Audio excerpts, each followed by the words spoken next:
Hello साथियों, नमस्कार। स्वागत आप सभी का एक और नई वीडियो में। साथियों, अगर आप एसएससी जीडी की तैयारी कर रहे हैं ना, एसएससी जीडी की तैयारी कर रहे हैं तो ये क्लास आपके लिए बहुत ज़्यादा इंपॉर्टेंट रहने वाली है। मैंने आपसे पोलिंग करवाई थी, आप सभी ने ज़्यादा से ज़्यादा पोलिंग इसी पर की है, एसएससी जीडी और ग्रुप डी। अगर आप इनमें से किसी की भी तैयारी कर रहे हैं ना तो आप इस वीडियो को ध्यान से देखना। आपको मैं टॉपिक वाइज क्वेश्चन करवाऊंगा। आपको सिर्फ एक ही चीज़ करनी है साथियों, आपको क्या करना है, अपने आप को जो जवाब है ना अपने आप में दे देना है। लास्ट में कमेंट सेक्शन में आप बता देना कि सर हमारे इतने क्वेश्चन सही हुए हैं। चलिए मैं आपको बता देता हूँ क्वेश्चन आज के। भारत जो वो किस गोलार्ध के अंदर स्थित है? साथियों देखिए, वैसे तो थ्योरी पढ़नी चाहिए ज्योग्राफी के लिए, बाकी आपने क्वेश्चन की जो डिमांड की ना उसी के हिसाब से मैं बना रहा हूँ। भारत जो है ना वो साथियों किस गोलार्ध के अंदर स्थित है? तो भारत जो है ये देखिए आप, ये तो है वर्ल्ड का अपना ये गोलार्ध बोलते हैं, ठीक है। ये अपनी भूमध्य रेखा, और ये अपना जो है ना भारत वो इस हिस्से के अंदर स्थित है। यानी कि यहाँ पर ऑप्शन के आधार पर देखे जाए तो उत्तर आपका सही होगा, यानी कि उत्तरी गोलार्ध के अंदर अपना भारत स्थित है। उसके बाद में नेक्स्ट क्वेश्चन देखिए यहाँ पर है कि भारत का अक्षांशीय विस्तार कितना है? ऑप्शन आगे हैं, आप अपना क्वेश्चन जो अभी से आंसर कर सकते हैं। भारत जो किस अक्षांश के अंदर स्थित है, अक्षांश का विस्तार क्या है इसका? तो 8 डिग्री 4 मिनट से। देखिए जैसे मैं आपको यहाँ पर समझाता भी हूँ साथ साथ में, तो आपको क्या करना है, आपको वीडियो के अंदर लास्ट तक बने रहना है। देखिए जैसे कि अपना ये भारत है, तो भारत कहाँ से काउंटिंग होता है? यहाँ से होता है अपने कन्याकुमारी से। तो 8 डिग्री 4 मिनट तो यहाँ पर है, ठीक है। 8 डिग्री 4 मिनट से लेकर 37 डिग्री यहाँ पर जो अपने लास्ट जो शोर है ना भारत का, वो यहाँ पर 37 डिग्री 6 मिनट तक, ठीक है। तो यहाँ पर ये जो डिस्टेंस है ना वो इस हिसाब से इन्होंने पूछ रखा है अपना, ठीक है। उसके बाद में जो नेक्स्ट क्वेश्चन है वो है यहाँ पर भारत का क्षेत्रफल कितना वर्ग किलोमीटर है? तो भारत का क्षेत्रफल साथियों आपको जवाब दे देना है। भारत का क्षेत्रफल जो वो 32,87,000 है यहाँ पर, यानी कि 32,87,000 और 269 वर्ग किलोमीटर, ठीक है। वर्ग किलोमीटर आपको ध्यान में रखना है। तो ये क्वेश्चन जो वो बहुत बार जो रिपीट होते हैं ना, वही क्वेश्चन मैं आपके लिए लेकर आया हूँ। अगर आप एसएससी जीडी की तैयारी कर रहे हैं तो प्लीज़ चैनल को सब्सक्राइब कर लेना, और साथ में मुझे बताते रहना कि आपको नेक्स्ट वीडियो किस टॉपिक पर चाहिए। मैं आपकी पूरी हेल्प करूँगा साथियों। जीके के अंदर आपको प्रॉब्लम नहीं आने दूंगा, और अगर आपको चाहिए तो रीजनिंग का मैं वीडियो बना सकता हूँ, लेकिन उसके ऊपर आपके ज़्यादा से ज़्यादा फिर कमेंट होनी चाहिए कि सर हमें ये चाहिए। उसके बाद में नेक्स्ट क्वेश्चन है यहाँ पर आपका कि भारत का भौगोलिक क्षेत्रफल विश्व के भौगोलिक क्षेत्रफल का कितना प्रतिशत है? साथियों बहुत ज़्यादा बार ये क्वेश्चन जो है एसएससी ने पूछा है, बहुत ज़्यादा बार। एसएससी का फेवरेट क्वेश्चन में से एक है ये कि भारत का क्षेत्रफल विश्व के क्षेत्रफल का लगभग कितना है? तो यहाँ पर ऑप्शन आगे है, ऑप्शन जो होगा आपका 2.4% होगा। बहुत ज़्यादा बार क्वेश्चन पूछा गया साथियों, भारत से विश्व के कितने देश क्षेत्रफल में बड़े हैं? इसके लिए एक ट्रिक है साथियों, मैं आपको बता रहा हूँ ट्रिक भी साथ में। देखिए यहाँ पर भारत के जो क्षेत्रफल से है ना, विश्व के 6 देश ऐसे हैं जो बड़े हैं। यानी कि भारत, अगर क्वेश्चन पूछा जाए कि भारत जो वो विश्व में कौन सा बड़ा देश है, तो भारत 7वां बड़ा देश है। जनसंख्या के हिसाब से पूछा जाए तो जनसंख्या के हिसाब से भारत जो वो विश्व के अंदर सेकेंडवा बड़ा, यानी कि सबसे बड़ा तो चीन है, उसके बाद में भारत का दूसरा नंबर है, ठीक है। इसकी मैं ट्रिक बता देता हूँ आपको। देखिए ये है, इसकी ट्रिक है रुक चिएब्रा, आपको ध्यान में रखना। देखिए साथ साथ मैं आपको ट्रिक भी बता रहा हूँ, रुक चिएब्रा आ भारत, ठीक है। आ भारत ये आपकी ट्रिक है, आप रट लेना इसको। रुक चिएब्रा आ भारत से क्या होता है? रूस, फिर उसके बाद में कनाडा, उसके बाद में यहाँ पर जो वो आपका रुक चिएब्रा आ भारत, यहाँ के आपके जो ऑप्शन है ना इसके आधार के ऊपर आपका चीन बड़ा है। यहाँ से आप चीन को यहाँ पर कर लेना व्याख्या के हिसाब से। रुक चिएब्रा आ भारत आपको ये याद रखना है। तो यहाँ पर उसके बाद में चीन है, फिर अमेरिका है, फिर उसके बाद में ब्राज़ील है, फिर उसके बाद में ऑस्ट्रेलिया है, उसके बाद में 7वां नंबर जो भारत का है। उसके बाद में अगर आपसे पूछा जाए ना तो इंडोनेशिया 8वें नंबर पर आता है। ये भी क्वेश्चन पूछा जा सकता है, तो आप इसको ध्यान में रखना। इंडोनेशिया जो है ना वो आपके 8वें नंबर पर आता है क्षेत्रफल के हिसाब से। उसके बाद में भारत का विस्तार कितने अक्षांशों के और देशांतरों के मध्य में है? तो लगभग यहाँ पर 30 अक्षांश और देशांतरों के मध्य है। वो किस हिसाब से व्याख्या में आपको दिखा देता हूँ। वो आपके जो आंसर आपने देख लिया कि 30 है। देखिए भारत का अक्षांशीय विस्तार कितना है? 8 डिग्री 4 मिनट से 37 डिग्री 6 मिनट, यानी कि लगभग यहाँ पर 30 डिग्री क्या हो गया, यहाँ पर अक्षांश हो गया। उसके बाद में यहाँ पर भारत का देशांतरी विस्तार है वो 68 डिग्री 7 मिनट से लेकर 97 डिग्री 25 मिनट पूर्वी देशांतर के मध्य है। तो उस हिसाब से देखे जाए तो यहाँ पर भी 30 का डिफरेंस होगा। तो उस हिसाब से आपसे एवरेज पूछा गया है। ये क्वेश्चन बहुत बार आ चुका है एसएससी के अंदर। एसएससी देखिए साथियों डेटा के ऊपर ना, एसएससी हमेशा डेटा बेस्ड क्वेश्चन ज़्यादा पूछता है। यानी कि कुछ क्वेश्चन के अंदर क्या होता है, कुछ ना कुछ लॉजिक होता है। ऐसे नहीं है कि आपने कुछ भी रट्टा लगा रखा था और आपने उठा के दे दिया। लॉजिक होता है, इसके अंदर टाइमिंग लगती है। तो आपको क्या करना है, इस वीडियो को अच्छी तरीके से देख लेना है, बाद में आप 1-2 बार प्रैक्टिस और कर सकते हैं। उसके बाद देखिए क्वेश्चन, भारत का स्थलीय सीमा रेखा की लंबाई जो कितने किलोमीटर की लंबी है? तो वो मैं आपको दिखा देता हूँ आगे कि भारत की स्थलीय सीमा रेखा की लंबाई तो हो यहाँ पर आपकी 15,200 किलोमीटर, ठीक है। उसके अंदर से आपकी तटीय जो है ना, तटीय तो आधार पर ये है, और अगर आपके ये जो द्वीप वगैरह ये सब कुछ है अगर काउंट कर लिया जाए तो आपकी ये हो जाएगी। ठीक है, ये क्या है, द्वीपों सहित है 7516 पॉइंट कुछ किलोमीटर जो आपकी ये द्वीपों सहित है, ये आपकी तटीय रेखा की लंबाई है। और उसके बाद में जो यहाँ पर 15,200 किलोमीटर है, ये भारत के अपने पूर्ण क्षेत्रफल के हिसाब से है। देखिए तटीय रेखा की लंबाई के अंदर सबसे लंबा जो तट रेखा वो किसकी है, तो सबसे लंबी तट रेखा वो गुजरात की है। ठीक है, गुजरात की है, उसके अकेले की यहाँ पर 1600 किलोमीटर की तट रेखा है। तो आप ये भी साथ में ध्यान में रख लेना, मैं एक्स्ट्रा फैक्ट बताते चल रहा हूँ। उसके बाद में द्वीपों समेत भारत की समुद्री रेखा की लंबाई कितनी है, तो ये आपका जो क्वेश्चन है वो आ गया है ना, देखिए मैंने ऊपर बताया वही है ये।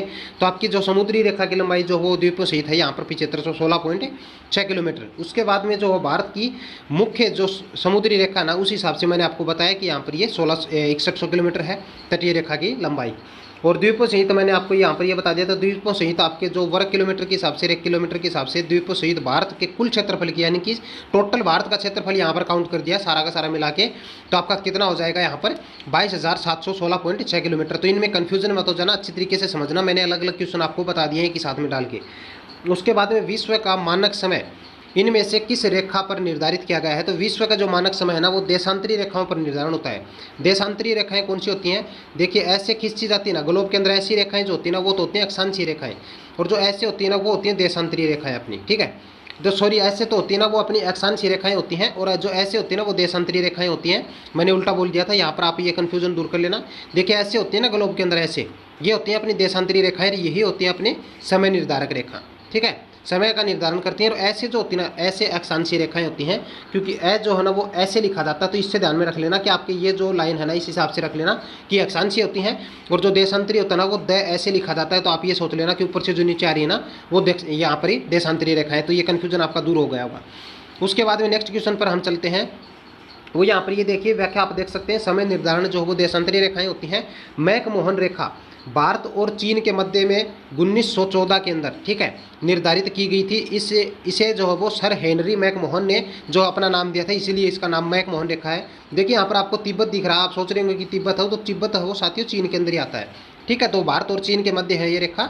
आपको रेखांक अलग से अगर वीडियो चाहिए ना तो वो मैं आपको बताऊंगा, बहुत ज़्यादा क्वेश्चन आते हैं रेखांक के ऊपर, तो मैं आपको पर्टिकुलर वीडियो प्रोवाइड करवा दूंगा, आप वही बता देना। साथ में उसके बाद में नेक्स्ट क्वेश्चन पर हम जिक्र करें तो इनमें से कौन सा भारत का मानक यामोत्तर यानी कि देशांतर है, यामोत्तर देशांतर को भी कहा जाता है। तो यहाँ पर जो भारत का है ना वो उस हिसाब से है, वो आप अपना आंसर देख सकते हैं। यहाँ पर 82.5 डिग्री पूर्वी देशांतर, यानी कि जो 82.5 डिग्री पूर्वी देशांतर रेखा है ना, ये अपनी भारत की समय निर्धारक रेखा के नाम से जानी जाती है। देखिए भारत का मानक समय के लिए यहाँ पर जो 82.5 डिग्री पूर्वी देशांतर, यह देशांतर रेखा भारत के लगभग बीचों बीच उत्तर प्रदेश के मिर्जापुर से होकर गुजरती है। अंतर्राष्ट्रीय तिथि रेखा जो ना, अंतर्राष्ट्रीय मानक जो समय रेखा 0 डिग्री है, देशांतर को माना जाता है, जो लंदन से गुजरती है। यानी कि जो अंतर्राष्ट्रीय तिथि रेखा देखिए दो होती हैं ये, एक तो अंतर्राष्ट्रीय मानक समय जो रेखा होती है वो होती है 0 डिग्री देशांतर, और जो भारत की ना वो है 82.5 डिग्री पूर्वी देशांतर। ये दो कन्फ्यूजन आप दूर कर लेना। उसके बाद में 0 डिग्री तो वो लंदन के अंदर है, लेकिन जो ये है ना ये अपने उत्तर प्रदेश के मिर्जापुर यानी कि इलाहाबाद के मिर्जापुर, इलाहाबाद आपने नाम सुना होगा, इलाहाबाद के मिर्जापुर के नैनी से निकलती है ये क्रॉस होकर, और जो कितने राज्यों के अंदर से ये निकल के जाती है वो होती है 5 राज्यों के अंदर से ये क्रॉस करती है। ये भी आप अपना जो एक्स्ट्रा फैक्ट आप लिख सकते हैं, ध्यान में रखना इस चीज़ को कि 5 राज्यों से होकर गुजरती है। उसके बाद में जो है वो अपने मानक जो समय रेखा वो अंतर्राष्ट्रीय यानी कि 0 डिग्री से कितनी देशांतर आगे है, तो 5.5 घंटे का समय अंतर है अपने भारत का और 0 डिग्री जो समय रेखा है उसका। इस पॉइंट को यहाँ पर क्लियर कर लेना, एसएससी का सबसे फेवरेट क्वेश्चन में से एक और ये भी है। कर्क रेखा जो भारत के कितने राज्यों से होकर गुजरती है, तो कर्क रेखा भारत के 8 राज्यों से होकर गुजरती है। मैं आपको एक ट्रिक बता देता हूँ, वो है 6 मित्र। ठीक है, इसकी ट्रिक याद कर लेना क्योंकि इसका क्रम बहुत पूछते हैं साथियों। 6 मित्र जाग पर मरे, ठीक है, जाग पर मरे। आपको क्या याद रखना है, 6 मित्र जाग पर मरे यानी कि छत्तीसगढ़, मिजोरम, त्रिपुरा, और फिर झारखंड है, फिर गुजरात, ठीक है, फिर पश्चिम बंगाल, फिर राजस्थान, और फिर जो वो अपने मणिपुर के हिसाब से यहाँ पर आपको काउंट मैंने करवा दिए हैं, वो आप यहाँ पर देख सकते हैं। अगर आपको क्रम वाइज पूछे जाए तो आपको इस हिसाब से याद रखना है। पहले तो गुजरात आता है नक्शे में, उसके बाद में राजस्थान, फिर मध्य प्रदेश, फिर जो अपना है वो छत्तीसगढ़ आता है, फिर झारखंड आता है, फिर पश्चिम बंगाल, फिर त्रिपुरा, और फिर उसके बाद में मिजोरम के हिसाब से आपके यहाँ पर 8 राज्यों से होकर ये कर्क रेखा गुजरती है। उसके बाद में स्वेज नहर यातायात के लिए कब खोला गया था, तो स्वेज नहर का जो राष्ट्रीयकरण कब हुआ था साथियों, ये बहुत बार क्वेश्चन आ चुका है एसएससी के अंदर। तो स्वेज नहर का राष्ट्रीयकरण जो वो 1869 यानी कि 1869 के अंदर जो वो स्वेज नहर का राष्ट्रीयकरण यहाँ पर किया गया था। बहुत इंपॉर्टेंट क्वेश्चन है, ध्यान में रखना। उसके बाद में यहाँ पर 13 नंबर क्वेश्चन है, इनमें से कौन सा देश भारत से क्षेत्रफल में बड़ा नहीं है। यानी कि भारत से क्षेत्रफल के अंदर आपको बता दिया मैंने, रूस भी बड़ा है, अमेरिका भी बड़ा, श्रीलंका भी बड़ा है, सॉरी श्रीलंका नहीं, ब्राज़ील भी बड़ा है। तो आपका राइट आंसर यहाँ पर हो जाएगा श्रीलंका। श्रीलंका जो भारत से छोटा है, आपने भारत के नक्शे के अंदर देखा होगा श्रीलंका जो वो आपके यहाँ पर स्थित है, ठीक है। भारत के नक्शे में देखना, श्रीलंका जो वो यहाँ पर स्थित है, तो श्रीलंका भारत से छोटा है, बाकी सभी ये बड़े हैं। उसके बाद में यहाँ पर भारत का उत्तर से दक्षिण की लंबाई कितना किलोमीटर है, यानी कि भारत की ऐसे आपको डिस्टेंस पूछ रहा है कि उत्तर से दक्षिण की लंबाई जो आपकी कितनी है, तो भारत का आपको पता है 3214 किलोमीटर। यानी कि ये तो जो है ना वो ये लंबाई तो है इसकी भारत की अपनी 3214 किलोमीटर, और जो ये जो लंबाई है ना पूर्व से पश्चिम की, तो ये अपनी है 2933 किलोमीटर। इसको ध्यान में रखना, ये दोनों क्वेश्चन बहुत बार पूछे जाते हैं। 2933 किलोमीटर, यानी कि आपको एक चीज़ पता चल गया होगा कि भारत की जो लंबाई है वो उत्तर से दक्षिण ज़्यादा है और पूर्व से पश्चिम है वो कम है। ये भी आपसे क्वेश्चन पूछा जा सकता है, तो इसको ध्यान में रखना। भारत में राज्यों की संख्या कितनी है, देखिए भारत के अंदर राज्यों की संख्या, वर्तमान में राज्यों की संख्या जो भारत के अंदर है वो है 28 राज्य हैं, ठीक है। 28 राज्य हैं अपने, और 8 केंद्र शासित प्रदेश हैं, यानी कि 8 यूटी हैं। क्योंकि यहाँ पर जो आप सभी को पता है कि 28 राज्य पहले 29 राज्य हुआ करते थे, तो इस कन्फ्यूजन को ध्यान में रख लेना। एक तो डेट याद रखना, इसकी व्याख्या मैंने आगे दी है, वो आप यहाँ पर देख सकते हैं। भारत सरकार ने अगस्त 2019 में जम्मू कश्मीर पर 370 जो धारा थी उसको समाप्त कर दिया। एक अलग से जो राज्य का दर्जा दे रखा था 370 ने जम्मू कश्मीर को। साथ ही जम्मू कश्मीर राज्य का दर्जा समाप्त करके इसको केंद्र शासित प्रदेश यानी कि यूटी अब जो वो यहाँ पर बना दिया गया है, और जम्मू कश्मीर और लद्दाख को 2 नए केंद्र शासित प्रदेश बने हैं। तो अपने पहले तो 7 थे भाई, ठीक है, इसको ध्यान में रखना। पहले तो 7 थे और अब जो वो 8 कर दिए गए हैं, क्योंकि यहाँ पर जो अपने जो इसको जम्मू कश्मीर और लद्दाख को दोनों को ही आप यहाँ पर यूटी बना दिया गया है। उसके बाद में जब मैंने आपको बता दिया कि 28 राज्य हैं अपने और 8 केंद्र शासित प्रदेश अपने काउंटिंग अब टोटल किए जाते हैं। और आपने कब से जो समाप्त होकर कौन सा राज्य नया बना है, कौन सा राज्य खत्म हुआ है, कौन सी धारा हटाई गई है, इस चीज़ को ध्यान में रख लेना। एसएससी के ऊपर बहुत बढ़िया क्वेश्चन बनेंगे यहाँ से। उसके बाद में भारत किस महासागर के मध्य में स्थित है, तो भारत जो वो किस महासागर के मध्य में स्थित है, तो वो साथियों आप अपना यहाँ पर राइट आंसर देखिए, हिंद महासागर के मध्य में स्थित है। क्योंकि यहाँ पर जो भारत के अंदर हिंद महासागर जो वो लगता है, भारत के जो यहाँ पर बारिश होती है ना, बारिश होती है, जलवायु वगैरह है वो सबसे ज़्यादा प्रभावित जो अपने हिंद महासागर से आने वाली जो पवनें होती है ना, उन्हीं के कारण यहाँ पर भारत के अंदर अपने बारिश होती है। हिंद महासागर के केंद्र में भारत की स्थिति के कारण इनमें से कौन सा जो वो लाभ प्राप्त होता है, तो हिंद महासागर के केंद्र में स्थिति के कारण जो यहाँ पर सबसे ज़्यादा जो लाभ है ना वो इनमें से सभी होते हैं। यानी कि कौन से, यहाँ पर प्राकृतिक सुरक्षा मिलती है, भारतीय सांस्कृतिक का विस्तार भी है, व्यापारिक संबंध जो यानी कि व्यापारिक वगैरह नाव वगैरह भी हमारे यहाँ पर चल सकती हैं, तो व्यापार वगैरह भी सब कुछ चलता है, तो इनमें से सभी आपके आंसर होंगे। उसके बाद में देखिए साथियों, मैं आपको बता देता हूँ एसएससी जीडी अभी नई निकली है, और अभी आप क्या करोगे, अभी आप नए स्टूडेंट हो तो आप भावुक मत हो जाना। आप किसी भी चैनल के ऊपर जाकर ऐसे वीडियोस देखने लग जाओगे, पागलों की तरह स्टडी करोगे तो काम नहीं चलेगा। अगर आपको रूटीन चाहिए, टाइम टेबल चाहिए, तो मैं आपको बता दूंगा, ठीक है, आप उसी हिसाब से तैयारी करना। देखिए आप जो वो नए स्टूडेंट हो, नए स्टूडेंट के तरीके से मैं आपको तैयारी करवा रहा हूँ। स्टार्टिंग से मैंने 0 लेवल से शुरू किया ताकि आप सभी जो हो साथियों को साथ में लेके चल सकूँ। अगर आपको वीडियो पसंद आ रहा तो प्लीज़ लाइक जरूर कर देना और चैनल को कर लेना सब्सक्राइब। कमेंट के अंदर मुझे जरूर बताना कि सर क्वेश्चन कैसे थे, वो आप बता सकते हैं, ओके।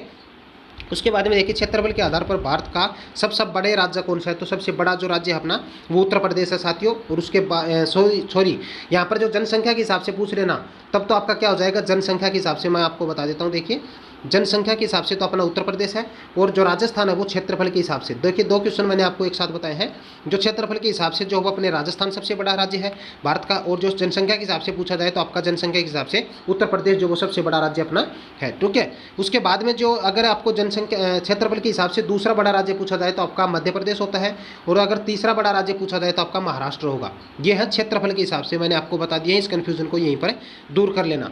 उसके बाद में जो नेक्स्ट क्वेश्चन अपना वो यहाँ पर देखते हैं, जबकि सबसे छोटा राज्य भी यहाँ पर मैंने आपको बता दिया कि सबसे छोटा राज्य जो वो क्षेत्रफल के हिसाब से गोवा है।